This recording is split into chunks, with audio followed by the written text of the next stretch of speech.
Hello అండి అందరికీ. MRO Indumathi part 22. అవునన్నయ్య, నేను గ్రూప్ 2 ప్రిలిమ్స్ పాస్ అయ్యాను.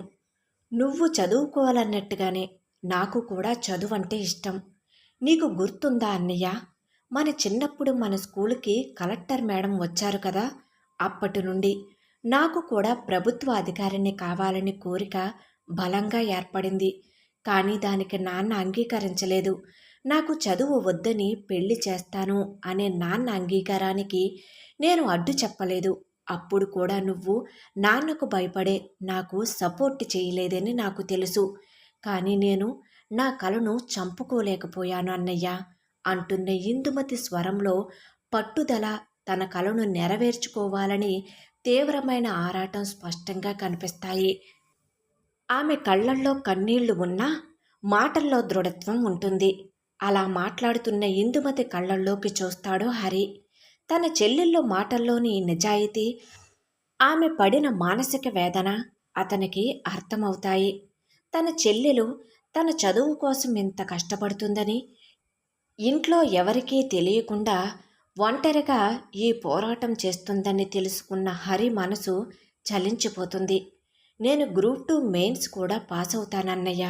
అప్పుడు నాన్న కూడా నన్ను అర్థం చేసుకుంటారు అని ఇందుమతి ఇంకా బ్రతిమలాడుతూ అడుగుతుంది. ఆమె ఏడుస్తూనే అక్కడే ఉన్న కుర్చీలో కూలబడి వెక్కి వెక్కి ఏడుస్తుంది. ఇందుమతిని ఆ పరిస్థితుల్లో చూసిన హరికి వాళ్ళిద్దరూ కలిసి బడికి వెళ్ళటం, ఆడుకోవటం వంటి విషయాలు అన్నీ గుర్తుకు వస్తాయి. అతని కోపం పూర్తిగా చల్లారిపోతుంది. హరి ముఖంలో ఒక విధమైన విచారం, ఆ తర్వాత ఒక బలమైన నిర్ణయం కనిపిస్తాయి. అతను ఇందుమతి కూర్చున్న చోటుకి వెళ్ళి ఏడుస్తున్న ఇందుమతి భుజంపై చెయ్యి వేస్తాడు. ఏడుస్తున్న ఇందుమతి తల పైకెత్తి హరివైపు ఆశగా చూస్తుంది, కంటి గుడ్లు నిండా కన్నీళ్లతో. సరే ఇందు, నువ్వు ఇంత పట్టుదలతో చదువుకుంటాను అంటే నేను ఎలా వద్దు అంటాను?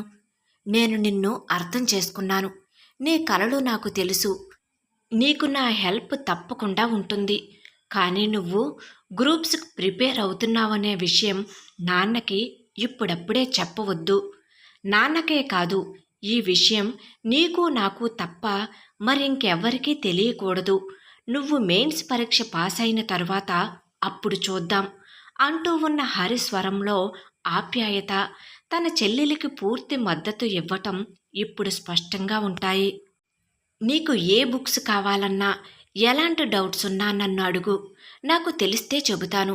లేకపోతే నా ఫ్రెండ్స్ సర్కిల్లో గ్రూప్స్ ప్రిపేర్ అయ్యేవారిని కనుక్కుని చెబుతాను. నేను ఎప్పుడూ నీకు అండగా ఉంటాను అని హామీ ఇస్తాడు హరి. ఇందుమతికి తన అన్నయ్య హరి నుండి ఈ మాటలు వినగానే కళ్ళ నుండి ఆనంద బాష్పాలు వస్తాయి. తన అన్నయ్య తనను అర్థం చేసుకున్నందుకు, తన కలలకు మద్దతు ఇచ్చినందుకు ఆమెకు ఎంతగానో సంతోషం కలుగుతుంది. తన రహస్య యుద్ధంలో ఇప్పుడు తనకు ఒక నమ్మకమైన తోడు దొరికిందని మనసులో అనుకుంటుంది. వాళ్ళిద్దరి మధ్యలో ఉన్న అన్నా చెల్లెళ్ళ అనుబంధం మరింత బలపడుతుంది. హరి మాటలు ఇందుమతి తన లక్ష్యం వైపు ప్రయాణించటానికి ఒక కొత్త శక్తినిస్తుంది. సంక్రాంతి సెలవులు పూర్తి కావటంతో హరి తిరిగి రాజమండ్రిలోని తన హాస్టల్కు వెళ్ళటానికి సిద్ధమవుతాడు. ఇందుమతి తన అన్నయ్య బ్యాగ్ సర్దుకోవటంలో హెల్ప్ చేస్తుంది. తర్వాత కుటుంబం అంతా అతనిని సాగనంపటానికి సిద్ధమవుతుంది. సత్యనారాయణ, పార్వతి కొడుకుని సాగనంపుతూ అతని చదువు, భవిష్యత్తు గురించి ఆశగా మాట్లాడతారు. ఇంతలో ఆటో వస్తుంది. హరి ఆటో ఎక్కే ముందు ఇందుమతిని పక్కకు పిలుస్తాడు. సరే అని ఇందుమతి కొంచెం పక్కగా వెళ్తుంది. చూడిందు, నీకు తెలుసు కదా, నాన్నకు ఎట్టి పరిస్థితుల్లోనూ ఈ విషయం తెలియకూడదు. నువ్వు చాలా కష్టపడుతున్నావు. నేను నీకు ఎప్పుడూ అండగా ఉంటాను. ఎలాంటి సహాయం కావాలన్నా నాకు కాల్ చేయి. నేను రాజమండ్రి నుండి నీకు కావలసిన పుస్తకాలు పంపిస్తాను. చదువు విషయంలో నీకు ఎలాంటి ఇబ్బంది రాకూడదు. నీకు తోడుగా నేనున్నానని హరి చెప్పటంతో ఇందుమతి హరి చెప్పే మాటలు వింటూ కళ్ళనిండా నీళ్లతో తన అన్నయ్య తనను ఎంతగా అర్థం చేసుకున్నాడో అని అనుకుని, థ్యాంక్ యూ అన్నయ్య, నువ్వున్నావు కాబట్టి నాకు భయం లేదు అని వణుకుతున్న గొంతుతో సమాధానం చెబుతుంది. ఇందు, భయం వద్దు, నువ్వు ఖచ్చితంగా సాధిస్తావు. నీలో ఆ సత్తా ఉంది. మొత్తం నీ కాన్సంట్రేషన్ అంతా మెయిన్స్ పరీక్ష మీదనే ఉండాలి. నేను హాస్టల్కి వెళ్ళగానే మళ్ళీ కాల్ చేస్తాను అని చెప్పి హరి ఆటో ఎక్కుతాడు. అన్నా చెల్లెళ్ళు దూరంగా ఉండి చిన్నగా మాట్లాడుకోవటాన్ని గమనించిన ఇందుమతి అమ్మా నాన్న వాళ్ళిద్దరి మధ్య ఉన్న అన్నా చెల్లెళ్ళ అనుబంధానికి, ప్రేమకు మురిసిపోతారు. హరి వెళ్ళగానే ఇందుమతి తిరిగి లోపలికి వస్తుంది. ఆమె ముఖంలో అప్పటి వరకు ఉన్న ఆందోళన పూర్తిగా మాయమై ఒక కొత్త ఆత్మవిశ్వాసం, ప్రశాంతత చోటు చేసుకుంటాయి.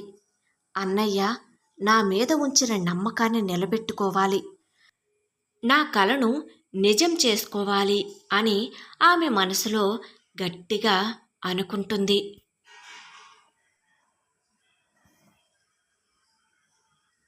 హరి హాస్టల్కి తిరిగి వెళ్ళిన తరువాత కూడా ఇందుమతితో ఫోన్లో తరచూ మాట్లాడేవాడు. రాత్రిపూట అందరూ నిద్రపోయాక ఇందుమతి తన చదువు గురించి తన అన్నయ్యతో మాట్లాడేది. చూడిందు, మెయిన్ ఎగ్జామ్స్ ప్రిలిమ్స్ కంటే కఠినంగా ఉంటుంది. సిలబస్ చాలా లోతుగా ఉంటుంది. నువ్వింట్లోనే ఉండి చదువుకుంటున్నావు కాబట్టి ప్రతి అంశాన్ని చాలా క్షుణ్ణంగా అర్థం చేసుకోవాలి అని ఆమెకు సలహా ఇచ్చేవాడు. ఇలా మొదట్లో చెల్లెలు చదువు పట్ల వ్యతిరేకించిన హరి ఇప్పుడు ఇందుమతి పట్టుదలను చూసి తన అభిప్రాయాన్ని పూర్తిగా మార్చుకుంటాడు. తన చెల్లెలు సాధిస్తున్న కృషిని, ఆమె కళ్ళల్లోనే సాధించాలనే తపనను అతను అర్థం చేసుకోగలుగుతాడు. మా నాన్న నన్ను చదువుకునే అవకాశం ఇచ్చినందుకు ఎంత సంతోషపడ్డానో, ఇప్పుడు తన చెల్లెలు కూడా అలాంటి సంతోషాన్ని కోరుకుంటుందని గ్రహిస్తాడు. ఒక అన్నయ్యగా తన చెల్లెల కల నెరవేర్చటంలో తాను అండగా నిలబడాలని నిర్ణయించుకుంటాడు హరి. హరి హాస్టల్ నుండి బయటకు వెళ్ళే సమయంలో బుక్ షాప్ నుండి గ్రూప్ 2 మెయిన్స్ పరీక్షకు అవసరమైన కొత్త బుక్స్, రిఫరెన్స్ మెటీరియల్ను మరియు ఓల్డ్ క్వశ్చన్ పేపర్స్ బుక్స్ను కొని ఇందుమతికి కొరియర్లో పంపించేవాడు. ఇంట్లో ఆ బుక్స్ హరికి సంబంధించినవిగా చెప్పేవాళ్ళు వాళ్ళిద్దరూ. బుక్స్ పంపిన తర్వాత ఒకరోజు హరి కాల్ చేసి, ఇందు, ఈరోజు నువ్వు కొరియర్లో తీసుకున్న పుస్తకాలు చాలా ఇంపార్టెంట్, జాగ్రత్తగా చదువుకో, నువ్వు ఖచ్చితంగా సాధిస్తావు అని చెబుతాడు. అలా మాట్లాడిన తర్వాత కాల్ కట్ చేసి ఇందుమతి ఆ పుస్తకాలు చూసుకుంటుంది. వాటిని చూడగానే ఆమె ఎంతో ఆనందపడుతుంది. ఇలా హరి ప్రోత్సాహంతో ఇందుమతి మరింత ఉత్సాహంతో చదువుకునేది. తన అన్న అండగా ఉన్నాడని తెలుసుకున్నప్పుడు ఆమెకు అదనపు బలం చేకూరుతుంది. ఆమె చదువులో మరింత ఏకాగ్రత చూపగలుగుతుంది. తన మెయిన్స్ పరీక్షకు మిగిలిన సమయాన్ని మరింత పకడ్బందీగా సద్వినియోగం చేసుకోవటానికి ప్లాన్ చేసుకుంటుంది ఇందుమతి. ఇందుమతి ఇంటి దగ్గరే మెయిన్స్ పరీక్షకు సిద్ధమవుతూ ఒక కఠినమైన డైలీ రొటీన్ను రూపొందించుకుంటుంది. తన రోజులో ప్రతి నిమిషాన్ని పకడ్బందీగా ప్రణాళిక చేసుకుంటుంది. వేకువజామునే నిద్ర లేచేది. అప్పటికే ఇల్లంతా నిశ్శబ్దంగా ఉండేది. ఆ సమయంలో ఆమె మెయిన్స్ సిలబస్లోని ముఖ్యమైన, ఎక్కువ కాన్సంట్రేషన్ చేయవలసిన అంశాలను చదువుకునేది. ముఖ్యంగా భారత రాజ్యాంగం, ఆర్థిక వ్యవస్థ వంటి విభాగాలు ఆ సమయంలో చదివేది. నోట్బుక్లో ముఖ్యమైన సూత్రాలు, ఆర్టికల్స్, కమిటీలు రాసుకునేది. ఉదయం 6 గంటల నుండి ఆమె తన తల్లి ఇంటి పనుల్లో లీనమయ్యేది. తరువాత ఫ్రెష్ అయ్యి చదువుకునేది. సాయంత్రం తనకు ఆసరాగా నిలిచిన పిల్లలకు 1 గంట వరకు ట్యూషన్ చెప్పేది. రాత్రి ఇంట్లో అంతా భోజనం చేసి నిద్రపోయిన తరువాత ఆమె అసలైన చదువులోకి దిగేది. మెయిన్స్ పరీక్షకు సమయం తక్కువగా ఉంది కాబట్టి ఆమె రాత్రి 10 గంటల నుండి తెల్లవారుజామున 2-3 గంటల వరకు చదువుకునేది. ఈ సమయంలో తాను చదివిన అంశాలను రివిజన్ చేసుకునేది. మెయిన్ పేపర్లో ప్రశ్నలు సరైన అర్థం చేసుకోవటానికి ఓల్డ్ క్వశ్చన్ పేపర్స్ ప్రాక్టీస్ చేసేది. ప్రతిదీ వివరణాత్మక సమాధానాలు ఎలా రాయాలో అవగాహన చేసుకునేది. ఇంత కష్టపడుతున్నా తన లక్ష్యం గురించి ఇంట్లో ఎవరికీ చెప్పకపోవటం వల్ల ఇందుమతి లోపల ఒంటరితనాన్ని అనుభవిస్తూ ఉండేది. పెళ్లి దగ్గర పడుతున్నా ఒత్తిడి ఆమెను నిరంతరం వెంటాడేది. రాత్రిపూట అలసిపోయి పుస్తకాలపైనే కునుకు పట్టేసిన సందర్భాలు ఎన్నో. అయితే ఆమె తన కలను, లక్ష్యాన్ని మాత్రం వదులుకునేది కాదు. నువ్వు ఖచ్చితంగా సాధిస్తావు అని హరి చెప్పిన మాటలు, ప్రొఫెసర్ ఇచ్చిన ఉత్సాహం ఆమెకు నిరంతరం ధైర్యాన్ని ఇచ్చేవి. ఆమె పట్టుదల, ఏకాగ్రత ఆమెను మరింత ముందుకు నడిపించేవి. మెయిన్స్ పరీక్షకు చివరి 3 నెలల్లో ఆమె సిలబస్లు చాలా వరకు పూర్తి చేస్తుంది.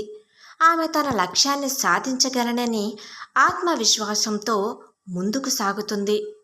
తన కష్టానికి తప్పకుండా ఫలితం దక్కుతుందని ఆమె బలంగా నమ్ముతుంది. మెయిన్స్ పరీక్షకు సరిగ్గా 2 రోజుల ముందు హరి ఫోన్ చేస్తాడు.